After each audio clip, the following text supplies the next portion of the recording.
Hello and welcome to Off the Shelf Reviews. I feel like I need a fucking upgrade. And I'm Gary. And today we're going to review and discuss Upgrade, which released in 2018, written and directed by Leigh Whannell. Ian, why don't you give us the synopsis? Well, the story follows Gray Trace, played by Logan Marshall Green. Gray has recently been in a tragic accident which has resulted in the death of his wife and him being paralysed from the neck down. When he's approached by a multi-billionaire scientist, Aaron Keane, and granted access to STEM, a chip assigned to go onto his spine, allowing him to walk, Gray will use this newfound ability to help him find the people that killed his wife. So, I've been very much aware of this actor, writer, director for some time now. Right, yeah. And obviously, most people will recognise him as the main actor in the first Saw movie. Oh, yeah. To which he was also the writer for Saw and some of the sequels as well. And of course, he would go on to have a long collaboration with his filmmaking partner, James Wan. Yes. And he also directed The Invisible Man, which I thought was an incredibly tight horror movie made on a very low budget. Yeah. Directed one of the Insidious films. But this film, Upgrade, I think is the film that really stands out from all of his other works, because it's probably the one that's not a horror movie. But it definitely has some gory moments in it. But I think this film actually shows that he's a very talented filmmaker who's worth watching, maybe more outside of Insidious 5 or whatever. Yeah. I mean, as a fan of the fucking Saw series, I suppose I've liked this guy's work ever since I saw Saw 1. Right. Horror movie that was just completely unique and took horror on a completely different turn. I was just like, I need to see where this franchise goes. And I suppose it wasn't until 3 or 4 that I realised he wasn't writing them anymore. And I think James Wan had just either completely taken over or he was going off doing other stuff and other people were stepping in. So I was like, I can see where the series is going all over the place, but the main story's still there. And then people have been telling me I should have been watching Upgrade for years now, and people say I should watch these films, but they don't have these films, so I'm like, well, I'm not just going to go out and buy this film. I need to watch it first, and I think I wikied it around about time, and I was like, I'll watch it. But I like to bring up Andy. Andy always says this is the Venom movie that we should have got instead of that other fucking Tom Hardy piece of shit. Oh. And I didn't really understand it until I watched this and went, I get the similarities towards Venom, and this is better. Definitely the superior film. It really is. But the film doesn't start off that way. And now I do have to say, I quite like the intro that there's no titles like a conventional movie. It's an AI robotic voice. There's an actress doing it, reading all of the film titles, including the actual the credit of the film. So I was like, that was odd. That was cool. And a nice choice. But it kind of breaks you into this, because this is a low budget film. It was shot in Australia, in Melbourne, in 30 days. Director's hometown. So you might see or hear a lot of familiar Australian actors in there. But the film starts off with our introduction to this couple. And the film kind of takes its time to just sort of establish what these two's relationship is like. Pretty loving, but also totally in different fields of work, where Gray is pretty much a mechanic and he's working on old cars, even though we're living in the future. It doesn't tell you that necessarily. No, but I think the film missed a mark where it should have said, like, this is the future, because it doesn't need to do that, because when you see the car that she's arriving home in... The imagery I will give you, the car that she arrives home with, the way the cityscape is when they go out for a bit of a drive, and, some of the technology they have is very futuristic. But at the same time, I don't know if this is... Because the movie came out in 2018, so I don't know if they're going, this is 2021, the future. This is 2029, the future. I'm like, look, it doesn't matter. It's just the near future. I needed it. That's it. I would have even have liked the near future come up. Well, you didn't need it. It just showed it. I did. Because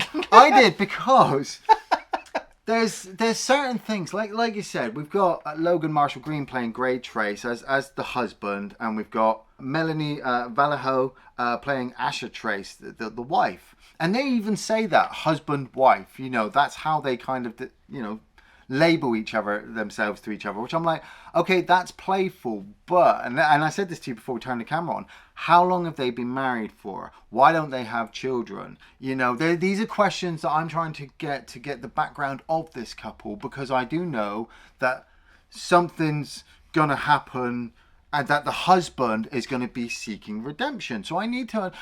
Death sentence with Kevin Bacon and his family. Oh, that was a loving family. You know, same thing with Gerard Butler in his movie, like Law-Abiding Citizen. Loving family. For me, it almost felt like they were just living together, but they're husband and wife. Yeah. You know, and so she's just like, oh yeah, I've just come home from work from my fabulous company that I make all the money from to buy this, to pay for this fabulous house and this wonderful car. And he's just working in the garage with his hands because Gray's a bit of a technophobe. You know, technology seems to have come along around him because we're the future, and he's tried to ignore it or pretend that he doesn't need it as much as everybody else. Yeah, which is a fair assessment just from the presentation of the characters in the film. Yeah, yeah. But yeah, so he just wants to stay, and you know, he talks to his car. He gives her grief for talking to her car, but she actually has an AI in her car. So yeah, that talks back. Yeah, it talks back. You do realize that you're talking to a car, right? I hear you talking to yours all the time. At least mine can talk back. Just those little moments, I was like, the script I thought was very tight in just getting these little nuggets of information across in bite-sized form, so we kind of know the characters in the setting. And she has to go to a business do. He's reluctant to go, but she drags him along anyway. Well, no, he's got to drop the car off. Oh, that's right. That's right. He's got to drop this new car off. He's built this Firebird from scratch, which, like I said, being the future, everything's futuristic. Any parts that he would have been buying would have probably been rare, unless they're still mass marketing all these parts for cars that nobody drives because they're driving fucking electric ones. But hey ho, switch your brain off, just go with the script, you know. And Grace is like, look, I'm going to take the car to this place. You're going to drive your fucking piece of shit behind me because I don't want to drive all the way back because I might press the wrong button. It's like, okay, film, Gray's a bit of an idiot when it comes to technology. And we get to this multi-billionaire's house. It's like two rocks in the middle of a street. Right. But I like it. And it's well designed. Exactly, because it works because it's on a low budget. Yeah. But it also works in terms of just the setting, because when you go down there, you know you're in a billionaire's kind of mad science facility. It's brilliantly, you know, portrayed, like the way the lights come up on the wall as she walks through. That's all futuristic, and he's messing with his cloud. I was just like, cloud, I like that. You know, so at this point, when they get to Aaron's house, my mind's like, oh fuck, they are certainly 2040 at least, because technology. But like I said, it's not like I desperately needed it. It would have just been nice world building, establishing for these characters. And then Aaron's just like, oh, I've got to show you this thing. And I got to admit, Harrison Gilbertson playing Aaron played the awkward, unsociable, nerdish person, like really well. Yeah, very awkward line deliveries, just kind of very odd. But of course, he seems to know what he's talking about, and he's very excited about this new STEM that he calls it, which apparently was the original title for the film before it got retitled to Upgrade. I suppose. Yeah, they're both good. Yeah, but he explains how this technology is going to be revolutionary, that it's basically going to be able to do anything. And Gray's just like, well, is it going to be able to play football and have babies? It's like, well, actually, no. Yeah, I thought that was a bit harsh on Gray's point. It's just like, he knows his wife works for a company that builds prosthetic parts for soldiers, you know, who are coming back without limbs, and this is how they help them reestablish their lives again. And Aaron basically works for the rival company, who are doing the same thing, but he's about to take them out with this new thing, which will allow them to help people walk again, just without having to upgrade them with cybernetic parts. But it's a red herring. I'm just going to spoil it now. The red herring of these two companies, are rivals. It's just written in there, and I liked it. Yeah. But I also felt like it was put in there, and then I had to switch my brain off and pretend it hadn't been brought up. Oh. You know, because this whole bit of the Aaron and Ash's conversation about their rival companies, and then Gray steps in and goes, yeah, they can't make babies. I'm like, calm down, mate.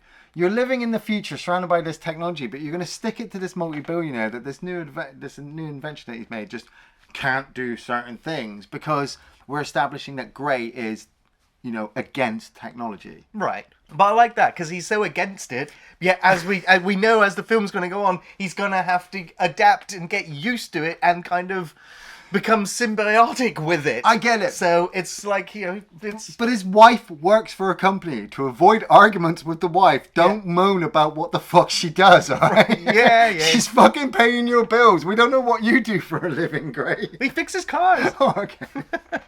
But they get back into their little matchbox fucking thing, and it starts driving them home, and the conversation comes up. The wife talks about how great technology is because there's certain things you can do, so she starts to have sex with Gray in the car, but the car just comes off the freeway. It speeds up and then goes off in a different direction, and it's only after it takes like a turn they realize the car's out of control, and they try to do everything they can to try and get it back under control before they realize they're in Gray's old neighborhood. And then it literally just crashes, and he manages to get his wife into a seatbelt, but he hits a windscreen, gets knocked out, and the car's crashed. So I was sat there and I was just like, well, something's taken control of the car, because it's immediately said that there's an error going on, and it's like it's either somebody from the company, it's a military operation, maybe there's some kind of deal that the wife's involved in and stuff like that. But we see this group turn up, these 4 guys.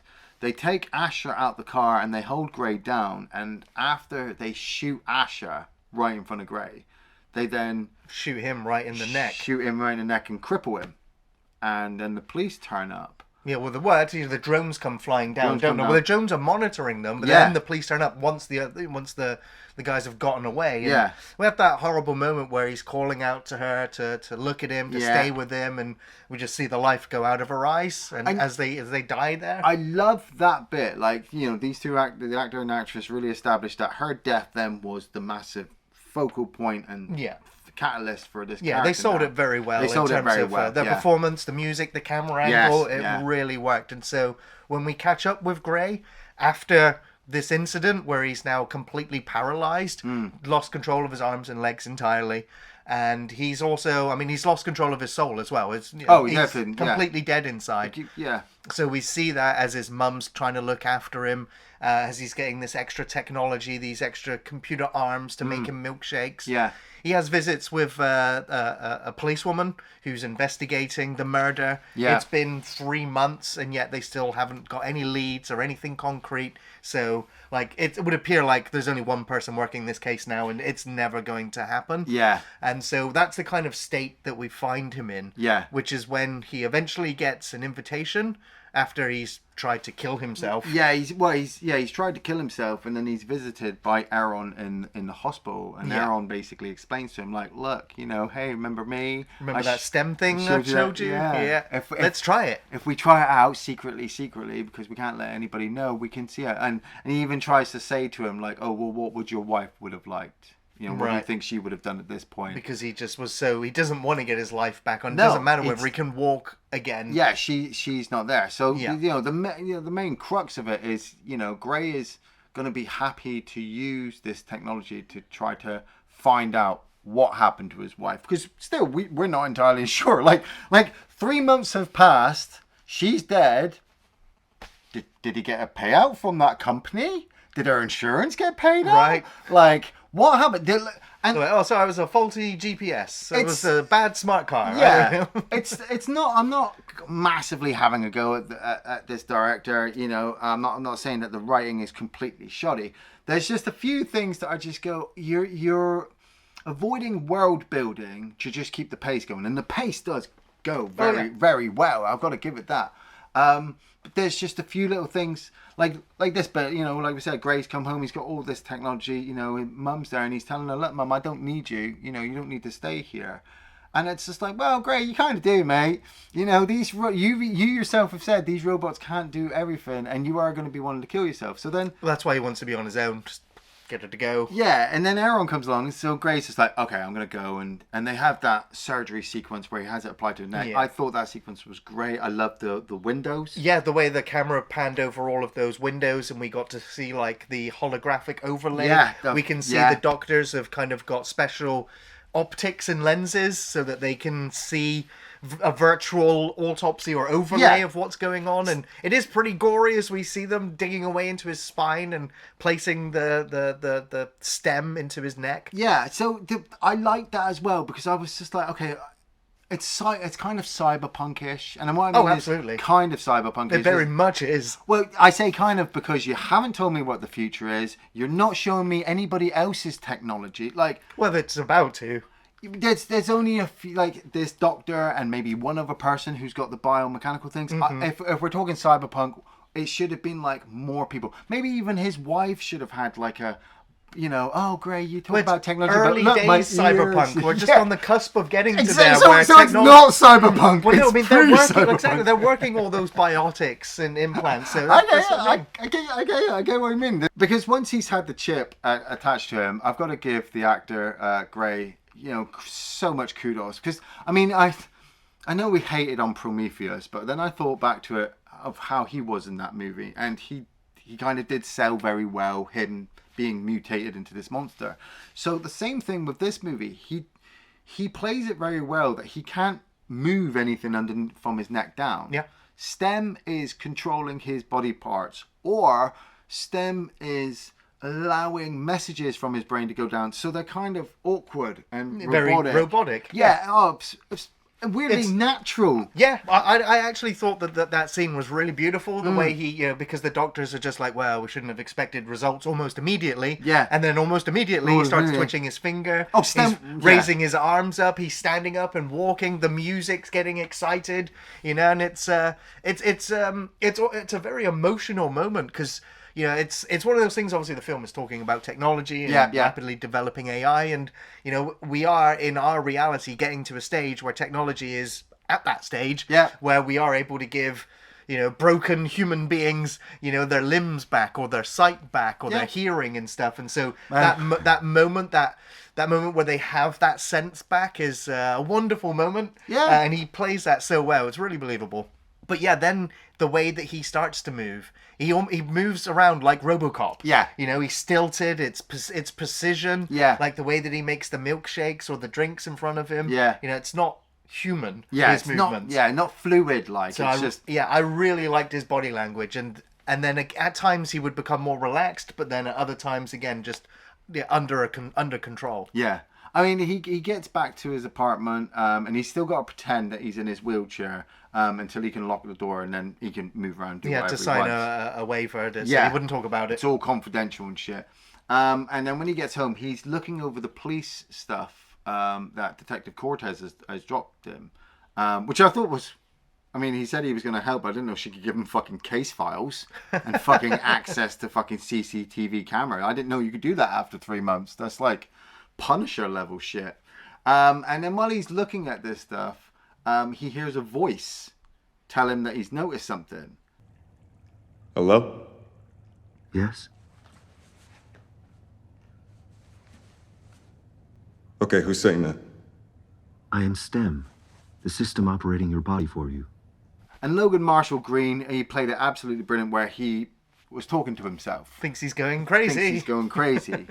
But it's the AI, it's STEM. STEM is, in his neck, and so is sending messages to his brain, or sending vibrations to his inner ear so that he can hear this information.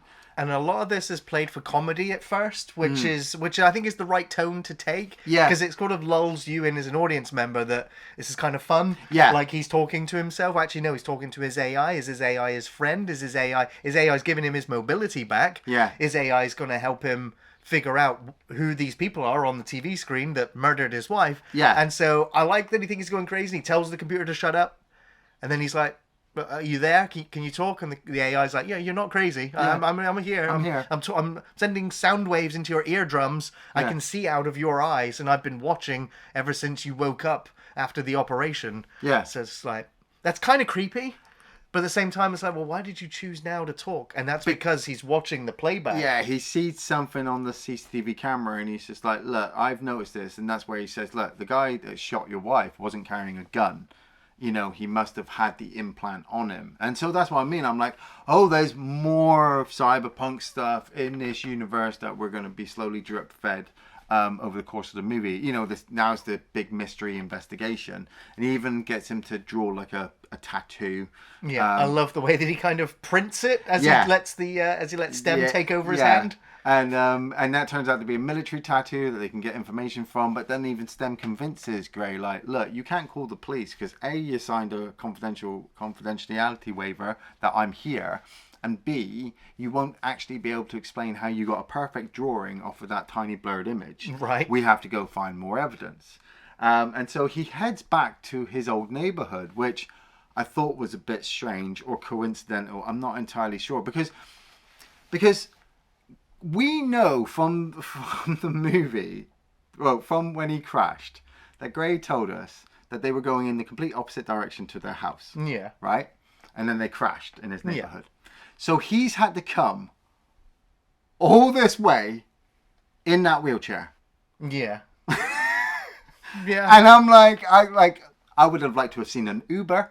At least I would have liked to have seen like him pay a taxi driver. Instead, we literally just have him hiding behind a car in probably one of the roughest neighborhoods of whatever city we're in, because we don't know what city we're in. Well, they pretend they're in an American city. Oh, okay, yeah. So, but they filmed it in Australia. Right, so they could be in fucking Mad Max land. That's Mad Max has it at the beginning, in the near future. Should have fucking put that at the beginning of the movie. But he's hiding behind this fucking car, and I'm like, all right. And he watches this guy come out of the house, and so then Grey steps out of the wheelchair, tells the wheelchair to lock like it's a car. Just like, that's cool. And then he sneaks into the house and he's looking for information. And this whole time, Stem's like, take off your shoes, like, be careful, move around. Check the table, look for messages. I keep seeing the same people. You know, Stem is always 2 steps ahead of Grey. Yeah, but then the guy comes home. Yeah. And beats the hell out of Grey. Like, well, Grey's hiding in the back. Now. And Stem's like, well, now's your opportunity. Now's your opening. Get him. Stem's just confused as Grey's getting his ass kicked. And then all of a sudden Stem's just like, you know, you need to activate me. I can't do it unless you activate me. Yeah. And so as he's being strangled out, he's just like, I give you permission. Yeah. And then, well, the whole film just goes on a completely different trajectory to what you were expecting the film to do. As Grey violently and viciously, effortlessly takes this guy down. Yeah. Like, just dodging punches and throws like he's Spider-Man. So amazingly choreographed, so amazingly brilliantly filmed. But that's it. It's the way that he just remains absolutely central to the frame. His head, like, that's it. The head is not doing anything, but the body is moving. Is completely under control of Stem, like doing the perfect counters and punches and reactions to take this guy down. So much so that Grey is laughing. He can't believe what's even happening as he's smashing glasses over him, and then he starts to get a bit worried. He's like, how do I stop doing this? How do I stop? Like, please stop killing this man. But things keep escalating. The guy ends up pulling a knife. Yeah. Grey panics, but Stem just takes it down, stabs the guy back, and eventually fucking cuts his face open. Yeah. Right? It was well gory. Yeah. What are we doing? Stop him!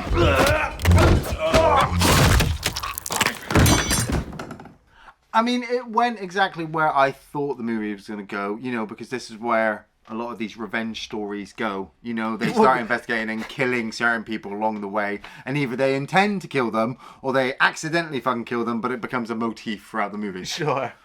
You know, and with Grey doing that, I like the actor was really well done to say that he didn't feel in control. Stem obviously controlled everything, so it's just like, oh, okay, I need to leave, and Stem's just like, well, you need to get rid of all the evidence that you were here. Okay, how do I do that? Yeah. Stem's like, well, I can recall everything that you've touched, so we can remove every trace of DNA from here. Which was cool, but to keep the pace of the movie going, the writer or director was just like, oh, now we're just going to jump straight to the police station. You know, Detective Cortez is just like, oh yeah, so what happened to that person that we found yesterday? Oh, well, by the way, this dead body that had his jaw ripped open, he's got all these cybernetic implants in him, which I thought was cool. It looked gory and stuff.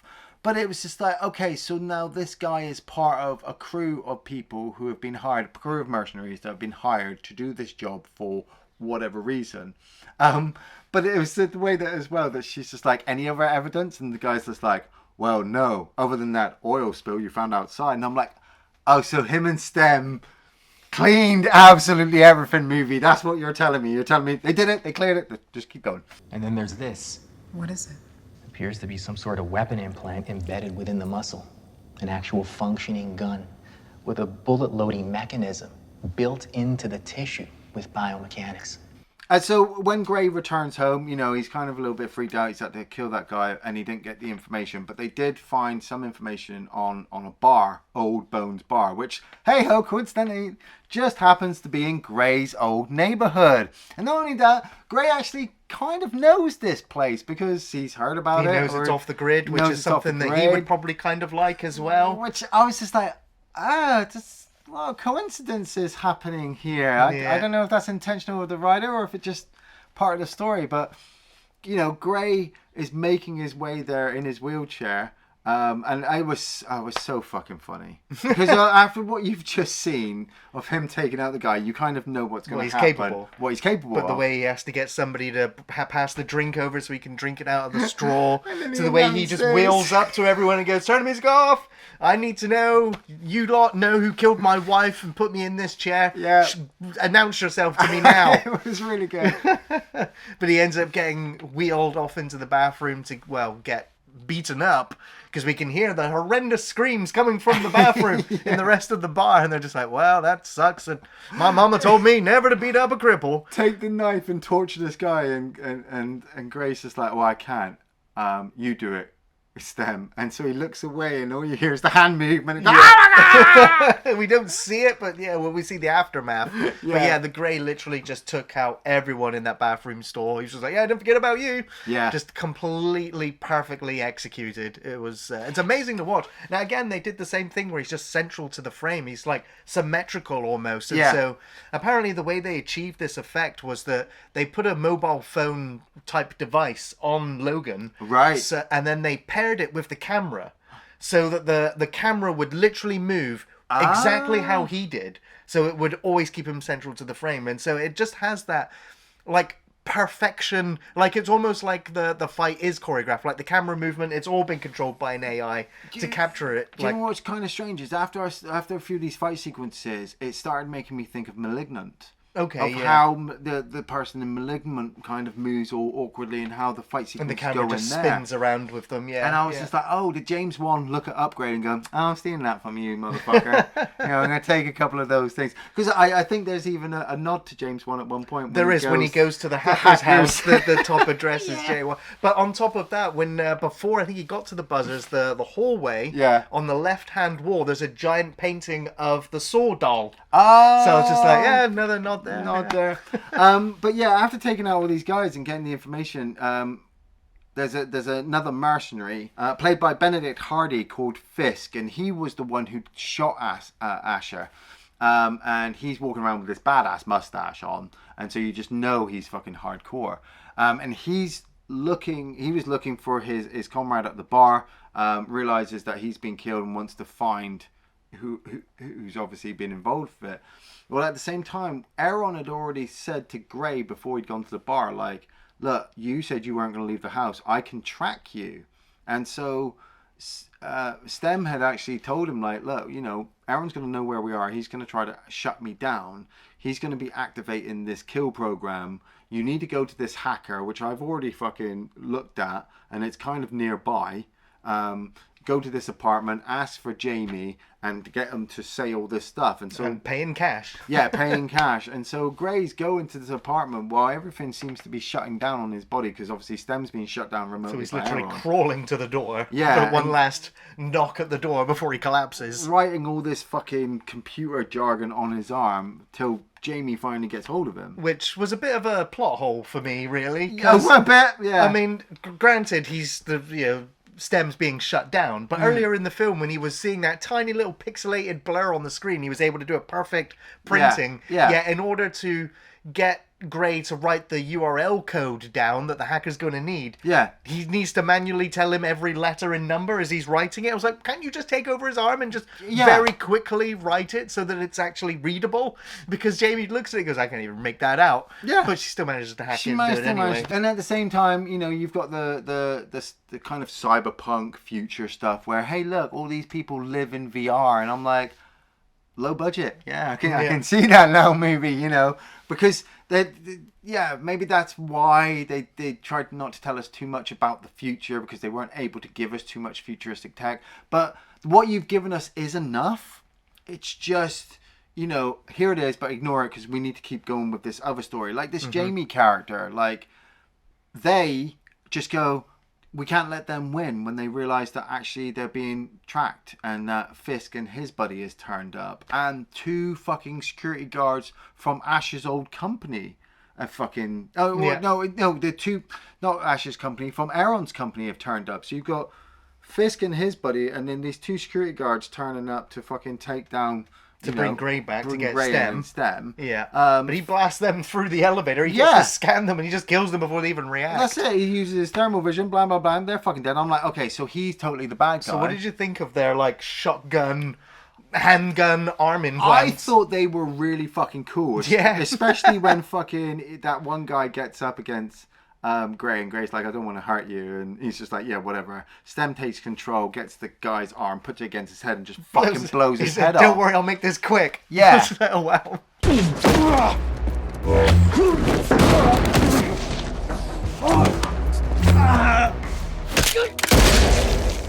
And it's like, like you said, with the writer, director, whatever, like, there's just certain elements that you're supposed to have in a vengeance story and a sci-fi story, but it's things that you can ignore if it was a horror, you know, because you just want the killer to just keep going, or the guys to look for the killer and find them. And so I felt that was kind of where he was going, where if it was more sci-fi, he'd have gone into a bit more detail in the history, the background, the companies, the technology, because, you know, like, we see him loading this thing into his arm, and I'm like, oh, that's so cool. He's dead. Ignore it. Oh, right. Just a glimpse of the technology, you know, but that's what I like. It was like the film didn't hit you over the head with, like, every single new invention that this film has in its universe. It just goes, this is just some random tech that exists in the world. It's part of the world. Go with it. Yeah, just go with it. Yeah. And so then Gray's had the thing put in place. He's able to obviously now utilize Stem without Aaron shutting it down, but he goes home and he still has to hide that to his mother and to the detective who's repeatedly coming back to question him. The mum sees him, and so he tells her everything, and I'm like, well, she's gonna fucking end up dead now, isn't she? But you couldn't have warned her that, you know. She pretty much just ends up out of the movie at this point. Yes, she does. She just kind of disappears after this point, but she does hide the fact when the detective turns up.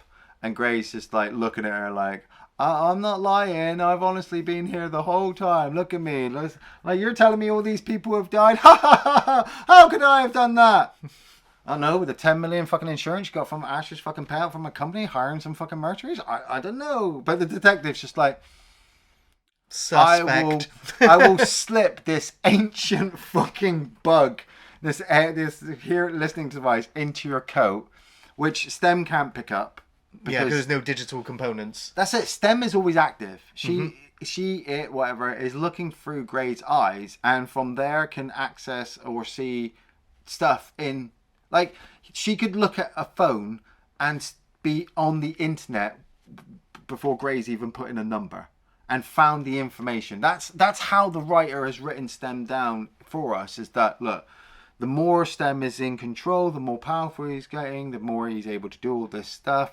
In a way, Gray is losing more and more control. And so he's relinquishing control more as the film goes on, because he needs Stem to do what it's doing for him to be able to get revenge for his wife's murder. Which, after I finished watching it, I was like, oh, it's very much like a Faustian deal.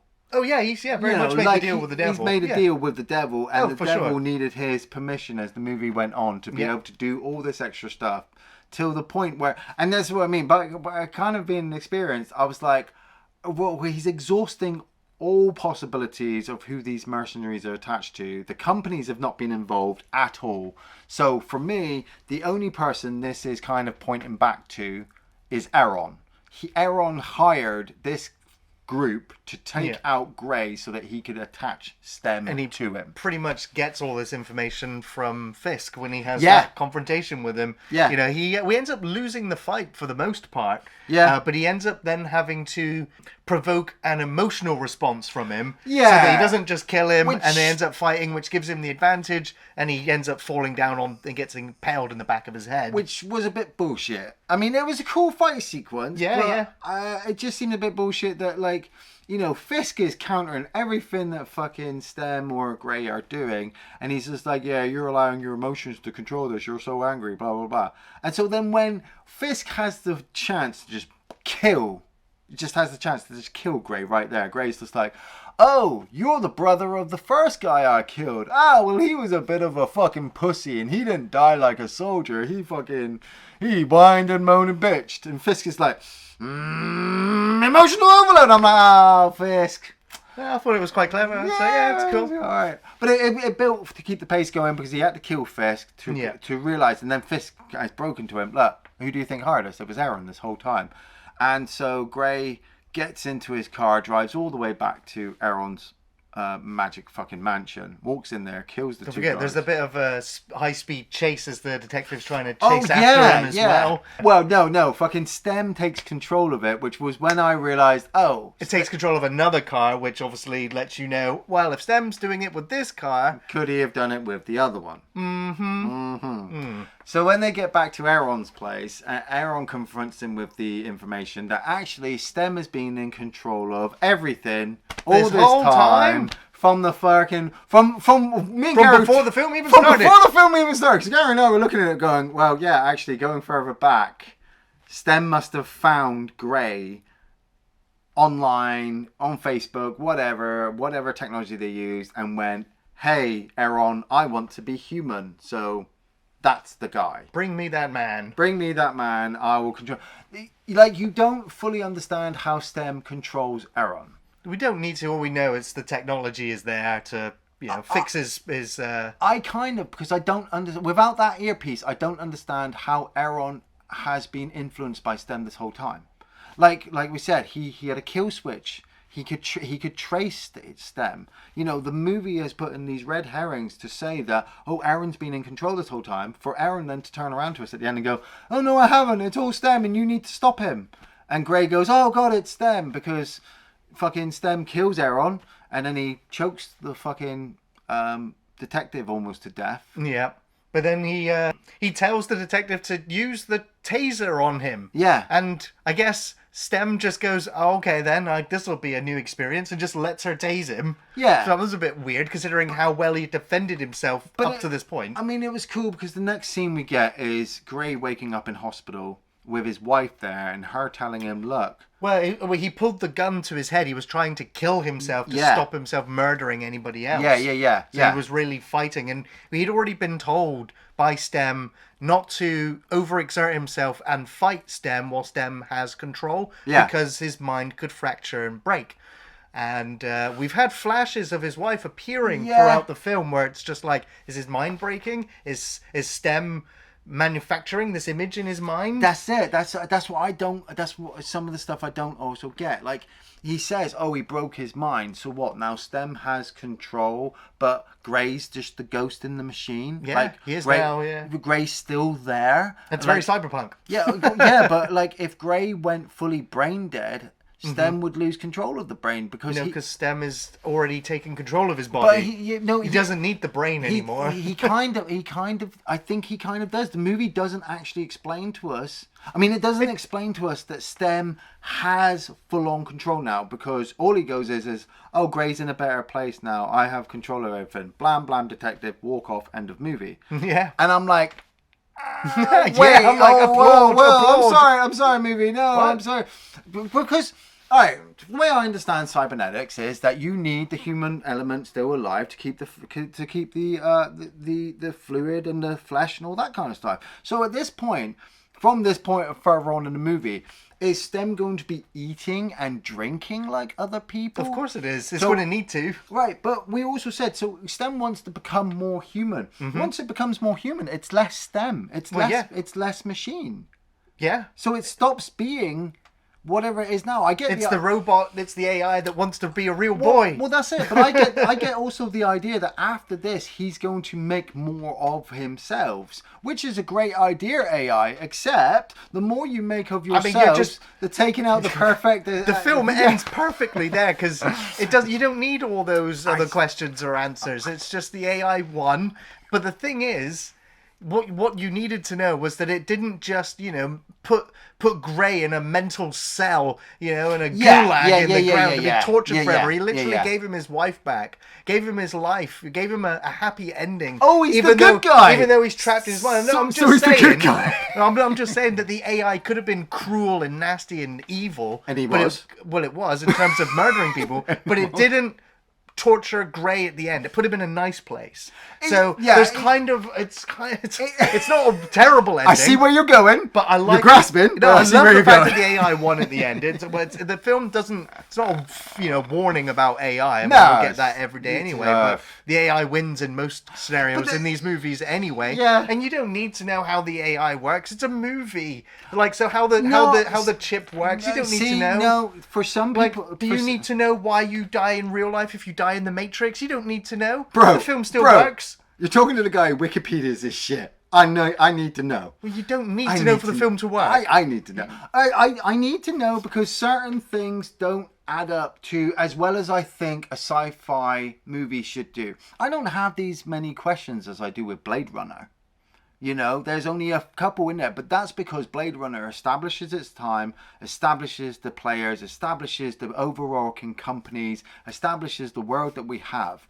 Upgrade, like we said, we don't know what city we're in. We don't know what year we're in. We don't understand any... Could be any city. Could be your city. Could be tomorrow. We don't really understand much of the background of these characters. What we do know is that Upgrade gives us a chip on the back of a guy's neck who beats the fuck out of people really quick.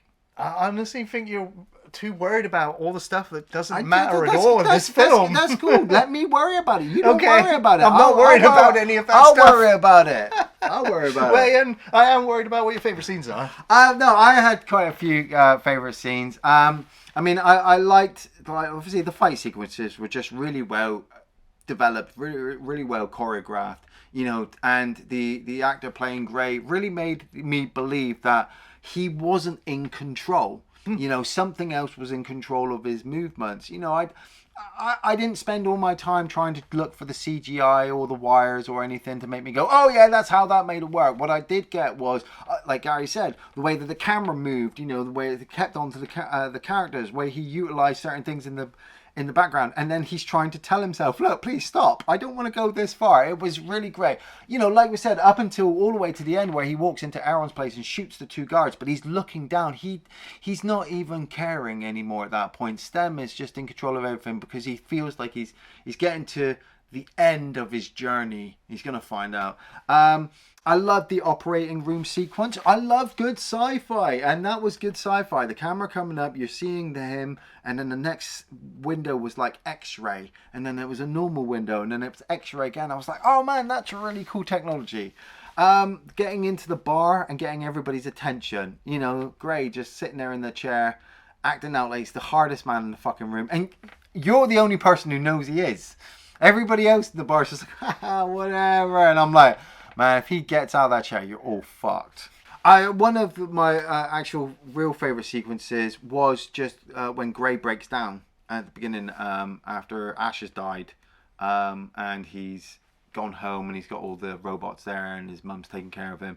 Like, I liked it when she was washing him and he started to vomit because obviously he's got no control, so her moving around, she's got help. That was, you know what? That was actually more realistic than a lot of the other stuff that was going on in the movie. Well, it was important to set him up as being incapable of looking after himself. Yeah. So that it's quite a transition to where he ends up. I don't understand why Aaron left it 3 months.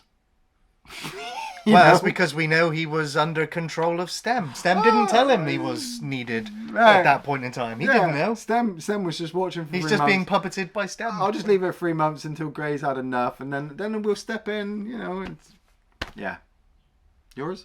Oh, yeah. I really enjoyed the first interactions between Gray and Stem when he first starts talking to him, and he thinks he's crazy, and it plays the whole comedy angle. Yeah. Those scenes were great. the permission granted when he's being strangled, and then he just takes over. And for me, that's when the film goes, put your seatbelts on. Like, this film's going to go on a different direction now, very, very fast. And so, then the brawl in the kitchen, to the head being ripped open, to the fight in the bar, literally just taking them all out. All of those moments were great. I really did like the cityscape shots, the drones, the little tastes of technology, the table with the messages, just all those little things, the guns in the arm, whether they're practical, believable or not. It looked cool. So those things were quite exciting. And I don't think the film, it didn't hit you over the head with an abundance of technology. It was just believable bits and pieces here and there. And then I guess the other bit was another violent scene where he's just like, don't worry, Gray, I'll make this fight really quick. And he just takes that guy's armed weapon and just blows his head off. So that was great. And of course, I really liked the ending, as dark as it was. Ian, you recommend Upgrade? I do recommend Upgrade. I mean, like, I'll say it, like, if you want to switch your brain off and watch an hour and a half's worth of sci-fi, then you've got it there. Maybe I am asking a little bit too much from the movie, like Gary says. Maybe it's not needed. For me, like, the writer's skirting the fine line between horror, sci-fi, comedy. You know, he's good at what he's doing. I sat there going, what? Excuse me, I have questions. But you really don't need them. Guy gets revenge for his wife's death against all these people, beats the fuck out of them, gory. You know, like I said, it's got harkens back to Malignant. It's got a bit of a Faustian tale in there. It's fun. Better than fucking Venom, that's for sure. Yeah, high recommendation from me. Upgrade is well worth a watch for its fresh take on the revenge genre, mixing in cyberpunk sci-fi with brutal fight scenes with a decent mystery, all on a low budget. The story was easy to follow, it had a good pace, the characters were relatable, believable, and I think the script was smart and engaging with great performances from Logan Marshall Green. I think Logan did a great job portraying the range of emotions needed to establish this character.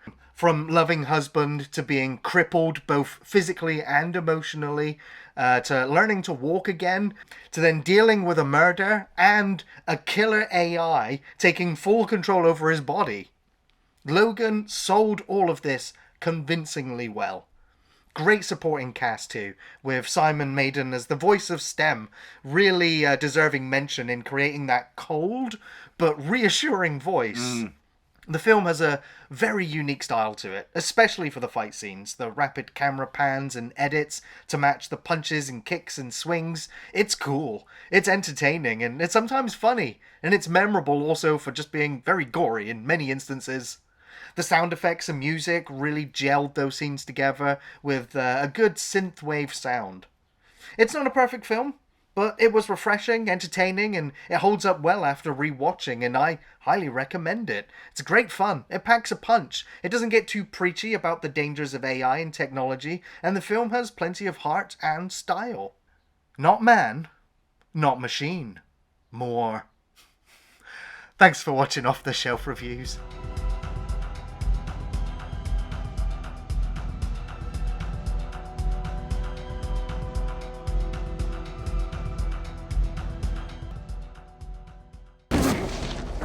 Oh!